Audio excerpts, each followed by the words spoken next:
Syederalun, realisasi anggaran dana desa di Aceh diklaim berjalan lancar meski wabah COVID-19 masih berlangsung.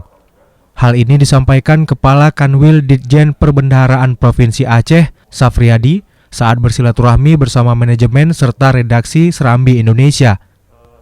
Menurut data Ditjen Perbendaharaan Provinsi Aceh, hingga bulan ini realisasi anggaran dana desa mencapai 81,6%.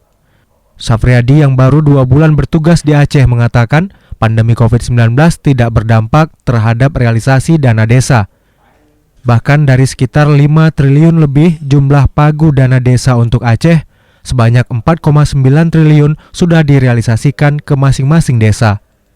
Dari Banda Aceh, Henry, Serambi On TV.